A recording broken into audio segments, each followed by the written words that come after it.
Karena itu, begitu besar kasih Allah akan dunia ini, sehingga telah mengarahkan anaknya yang tunggal, supaya setiap orang yang percaya kepadanya tidak binasa melainkan beroleh hidup yang kekal. Amin. Amin. Amin. Karena itu, tema gereja di Indonesia, penginjilan belum selesai sampai Yesus datang. Tidak akan berubah itu dari generasi ke generasi. Satu-satu gereja yang berdiri lahir di dalam kegelapan di tanah ini adalah gereja di Indonesia.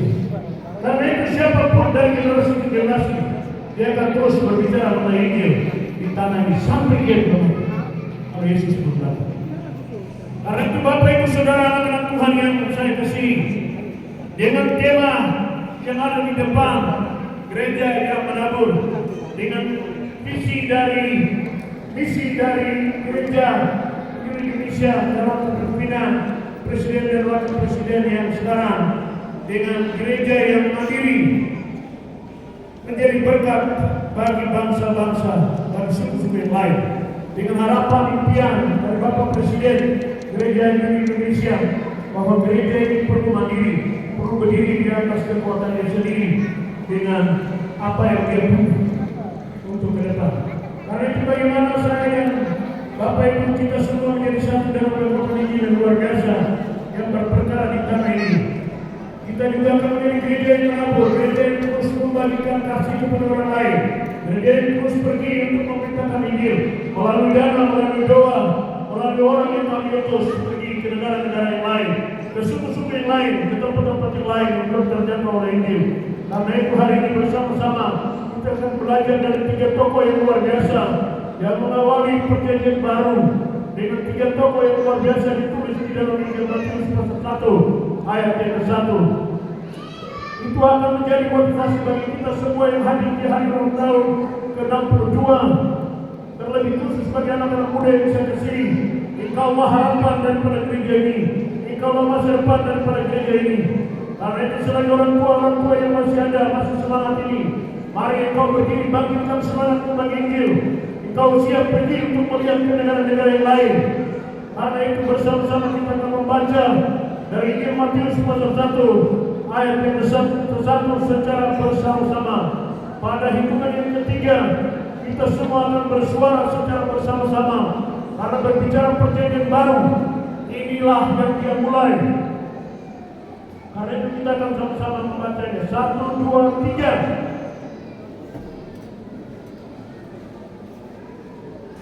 Dan hitungan yang ketiga semua suara. Baca ya, coba kita ke. Ada dong. Pada hitungan yang ketiga semua baca. Satu ayat saja, pendek ini. Bukan baca-baca. 1, 2, 3.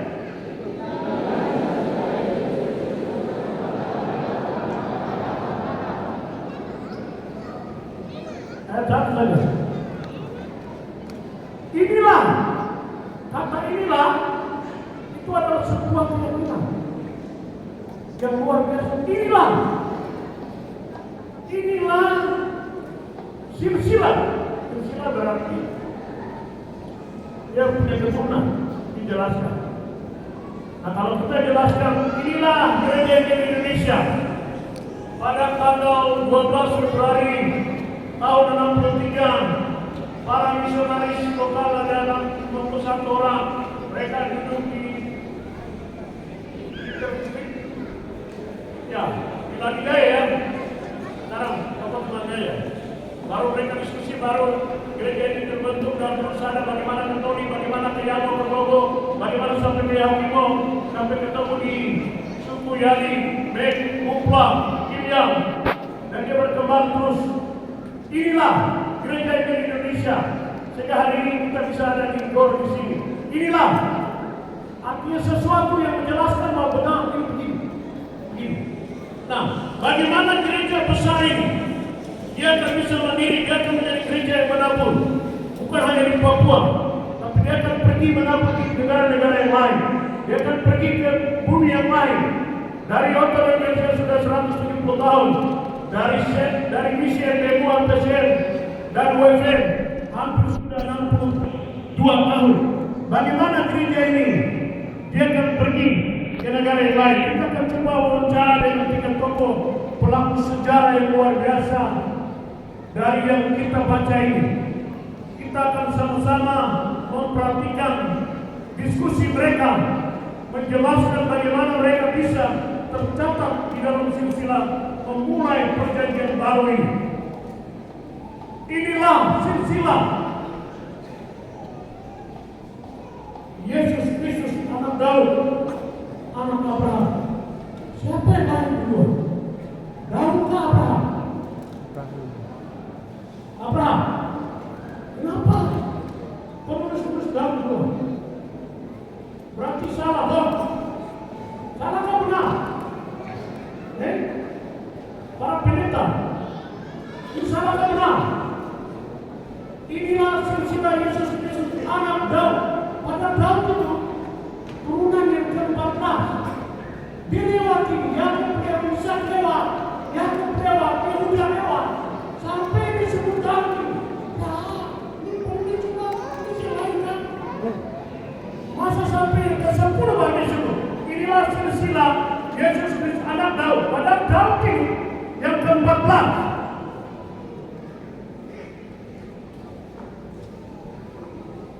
Berarti siapa yang salah? Penulis yang salah kah? Bapak Ibu anak-anak Tuhan yang saya kasih, penulis sudah salah. Kenapa dia tulis Daud? Karena dia sedang menjelaskan Yesus adalah Raja.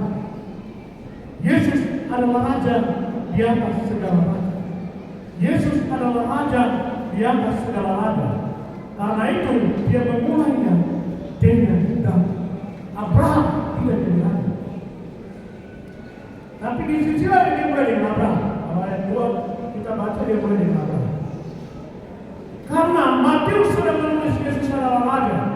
Karena itu dia menulis dengan Daud. Karena itu hari ini kita akan coba mewawancara 3 tokoh ini, sehingga bagaimana gereja besar ini ke depan dia akan menjadi gereja yang mandiri dan dia akan memberkati suku-suku bangsa yang lain. Karena dia sudah diberkati oleh Injil, dan Injil sudah menolong dia, mengangkat dia, menaruh dia di tempat yang bagus, sehingga semua suku di Papua menjadi bagian dalam kasih karunia Kristus Yesus. Karena itu bagaimana semua orang kita berdiri bagi Injil, pergi ke negara-negara yang lain, pergi ke suku-suku yang lain yang belum terjangkau oleh Injil. Kita akan bersama-sama mewawancari kepada 3 tokoh ini. Pertama kita akan wawancara kepada Abraham. Bapak Abraham, kira-kira bagaimana menurut pendapatmu bahwa gereja kini yang besar ini ke depan dia akan menjadi gereja yang mandiri, dia akan pergi memberkati orang lain, dia akan pergi ke suku yang lain. Bagaimana menurut pendapatmu? Dia akan jelaskan begini.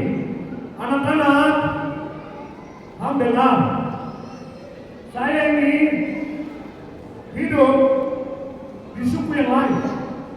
Kami hidup dalam penyembahan yang moyang kami, artinya Tuhan suruh kami keluar. Setelah keluar, saya hidup tinggal dengan Nuh 56 tahun. Saya hidup dengan Nuh. Nuh menjelaskan kepada saya bagaimana tentang Bapa, bagaimana dia ibadah, dia jelaskan semua. Walaupun di situ ada banyak penyembahan yang lain, saya dengar Nuh punya cerita 56 tahun. Saya simpan di hati saya pikir ini bagaimana Allah bisa buat seperti ini, bisa kasih habis begini. Saya lihat itu tiba-tiba suara datang sama saya, Abraham, keluarlah dari negerimu, pergi ke tempat yang akan kubuka bagi, dan ketahuilah, aku akan menyertai orang yang berkata aku memberkati, orang yang menuntut aku tutup, dan keturunanmu akan bertambah banyak. Saya mendengar suara itu yang saya kaitkan dengan Nuh punya bicara, saya langsung jalan keluar. Saya tidak mau tahu tempat yang Allah bilang ini seperti apa, saya jalan keluar. Kalau saya percaya janji itu, waktu Nuh menjelaskan ada satu janji yang dipersatukan saya, yaitu Kejadian 3 ayat 15. Ada keturunan perempuan yang akan menyelamatkan manusia di bumi ini. Pesan ini saya pikir bahwa saya sudah mungkin yang Allah akan pakai. Karena itu saya jalan keluar. Saya pergi, saya jalan saja. Suatu waktu kami sudah lapar, saya masuk ke Mesir. Saya masuk di Mesir, saya lihat saya punya istri begini, aduh, istri saya cantik sekali ini. Kalau saya bilang saya punya istri, wah, nanti saya yang dulu. Oh, tidak bisa. Jadi diskusi dengan istri, dia bilang saya begini, Mama, sebentar kita masuk di Mesir. Kalau belum tanya, bilang, oh ini saya punya adik. Supaya saya anak. Supaya saya anak. Sudah, masuk ke rumah ini siapa? Saya punya adik. Oh iya, bagus. Tapi akhirnya, Abraham, dan peristiwa ini 2 kali. Dengan peristiwa ini dia lakukan 2 kali.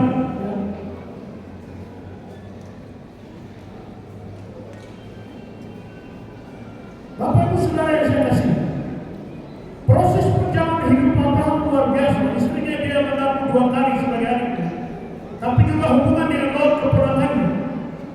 Yang berikutnya saya lihat tantangan dari janji yang Allah berikan kepada Abraham, keturunan Lot, bangsa yang lain akan diberkati dan semuanya.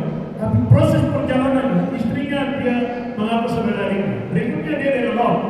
Lot waktu punya ternak banyak, mereka bertengkar, lalu dia yang sebenarnya Bapak tidak perlu lo yang harus bilang, Bapak ke sini. Nanti dia panggilan Lot sini. Sekarang kau pilih, kau mau yang mana? Mau pilih Sodom. Oke sudah, katakan. Para Allah bilang, sejauh matamu memandang, akan saya kasih. Terus berjalan, sampai sudah usia tua.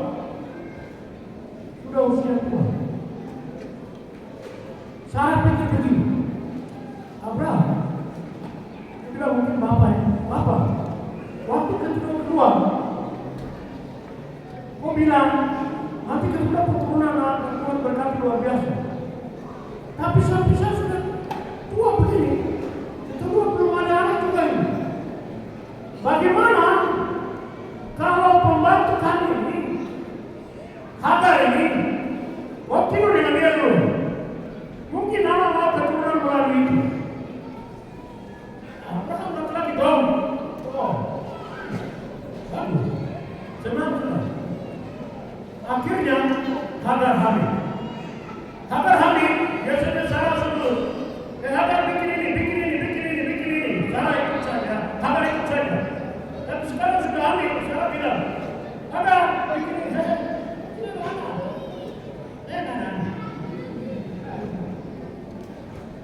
Sarah menangis di kamar itu. Berani sekali. Membantu saja kamu. Membikin saya begitu.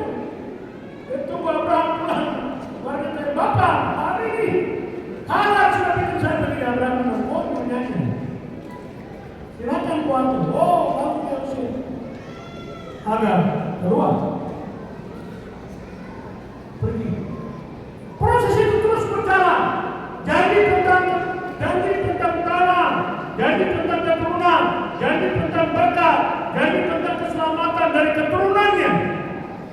Tapi sampai usia ke 80, ya 99 dan juga 98. Hagar sudah tua. Sarah sudah tua, Abraham sudah tua, tidak mungkin. Lalu malaikat datang ke kemahnya. Lalu malaikat bilang begini, tahun depan kamu akan punya anak. Abraham dengan Sarah tertawa, bergairah saja sudah bergairah. Secara normalnya kami sudah tidak mungkin. Masa tertawa ini? Mereka tertawa perkataan Allah. Tahun depan kamu punya anak. Abraham dengan Sarah tertawa. Tapi buktinya tahun depan Sarah hamil. Di usia yang tidak mungkin dia punya anak. Bayangkan saja kalau usia tua, kalau dia pergi ke posyandu. Nah, kalau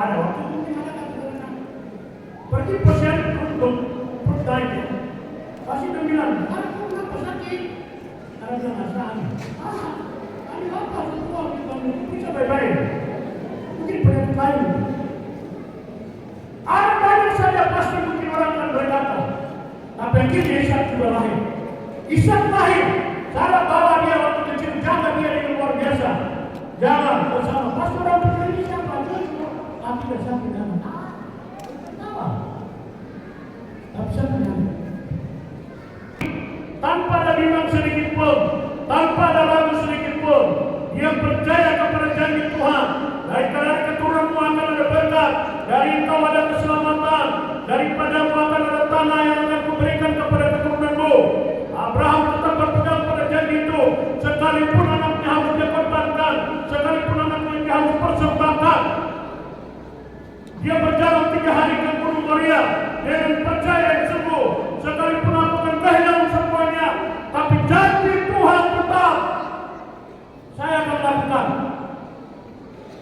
Sampai di bawah Gunung Moria itu, lalu Abraham berkata kepada bujangnya, engkau tunggu di sini, saya dan anak saya naik ke atas untuk buat persembahan. Pada waktu mereka naik ke atas, sudah di atas, Ishak pikul kayu dan api. Abraham berkata, Ishak di depan mungkin jalan. Teologi, bukan seorang yang sekolah dari teologi. Mereka hanya pelajar dari sekolah kesaksian saja. Tapi mereka berani berkata bagi misionaris, kami berdiri sendiri. Ada amin? Ada amin? Ada amin? Tepuk tangan untuk Tuhan Yesus.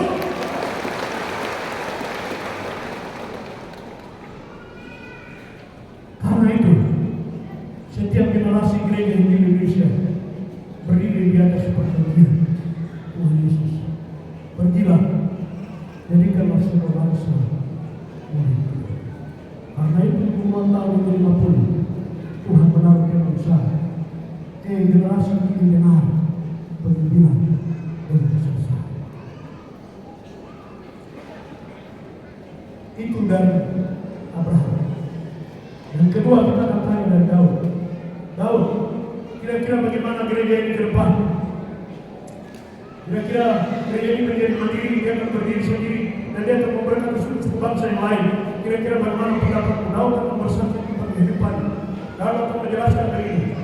Saudara yang ada di klasis DKI Kota dan juga klasis Komuna yang hadir di GOR ini, Daud akan bilang begini. Saudara, pada waktu saya hidup dengan keluarga kami, saya anak yang bungsu, saya kecil tidak punya apa-apa. Jadi apa saya tidak sudah kau jaga domba ini, selain semua dalam situasi kekurangan. Jadi katakan dong kembali dari bangsa sini dong pergi ke medan perang. Oh ini kecil kira-kira tidak bisa ke sana, jadi kau jaga domba sudah. Dan Daud bilang saya setiap hari di situ. Saya jaga domba, saya punya keahlian main kecapi, jadi saya memuji menyembah Tuhan dan terus bersama-sama dengan Tuhan selalu saya menjaga. Saya memuji dan menyembah Tuhan dan mengagungkan Tuhan setiap hari dalam masa muda saya. Tidak ada kata-kata lain selain saya memuji menyembah Tuhan setiap hari dalam kehidupan saya. Itu saja yang saya lakukan. Tapi suatu waktu suara Tuhan datang kepada Nabi Samuel, pergi ke keluarga Isai, saya akan memilih dari keluarga itu menjadi raja menggantikan Saul. Karena Saul sudah salah. Daud tidak berpikir bahwa itu saya yang akan dipilih. Daud tidak. Saya bela-bela saya tidak pakai, tidak punya apa-apa. Waktu Saul ke rumah saya, katakan semua yang bagus-bagus datang. Bapak dan kakak itu percaya bahwa mereka mungkin. Sampai semua yang bagus itu sudah habis. Termasuk bapaknya sendiri lupa juga dengan Daud. Samuel tanya, saya kan dari keturunanmu. Baru saya berkata, ada. Tapi dia ada di sana. Dia itu kecil, tidak mungkin, dia bungsu, tidak pakai. Tapi saudara tahu, yang muda hidupnya dengan kecapi, memuji dan menyembah Tuhan. Sehingga kita menulis Daud adalah pemuji dan penyembah. Di masa muda, dia memuji dan menyembah. Dia tidak berpikir, oh dia akan jadi pemimpin, tidak ada. Di masa muda dia menghargai Tuhan, dia melangkah untuk membela kebenaran dengan Tuhan dalam hidup. Sehingga dia waktu masuk, Tuhan bilang, orang bilang,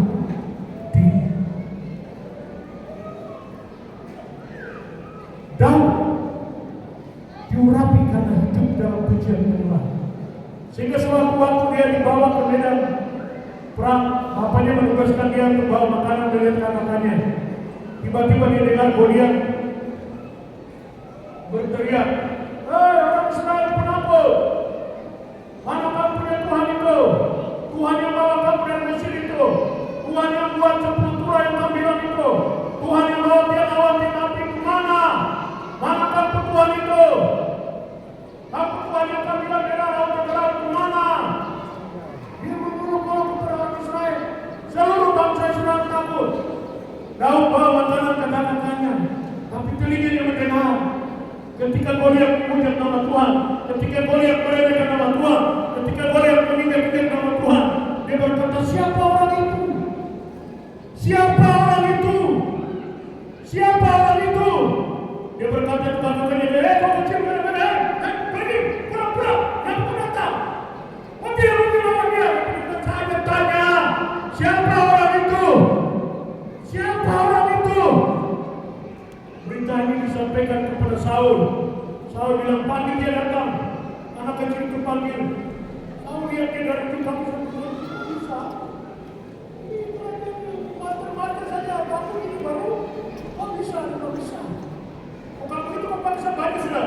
Kita tinggal, ini bukan saya, ini Saul yang tinggal ya. Saya tahu. Akhirnya dia pergi menghadap Goliat. Goliat tertawa dia, "Kau tidak sehari, kau datang dengan tangan kosong." Dia tidak. Saya datang dengan nama Tuhan semesta alam. Saya datang dengan nama Tuhan semesta alam. Saya datang dengan nama Tuhan semesta alam. Kau punya kepala, saya akan kasih ke bunuh-bunuh. Amin. Amin. Amin. Amin. Amin. Papua, pulau terkaya di dunia. Papua, pulau yang hebat di dunia. Papua, pulau yang luar biasa.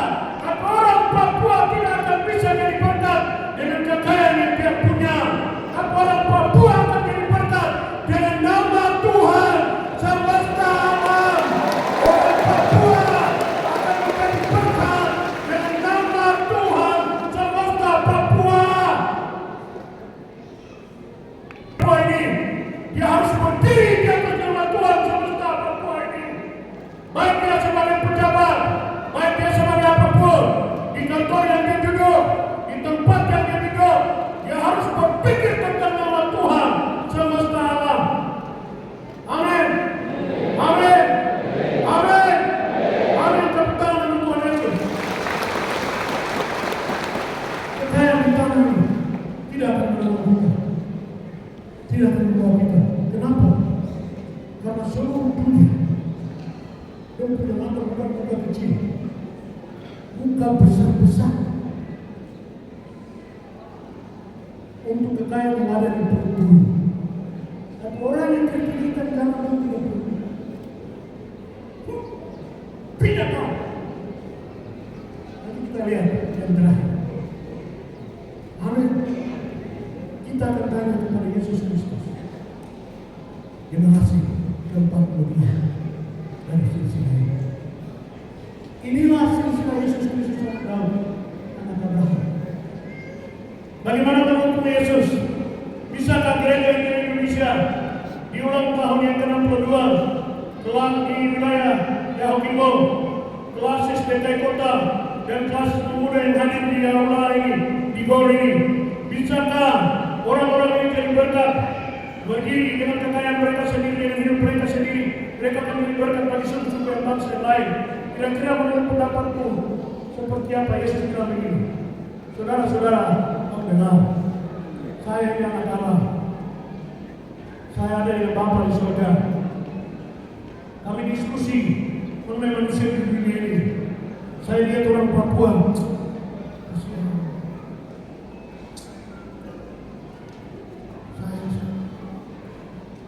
Mereka adalah kebodohan. Dan ketika kita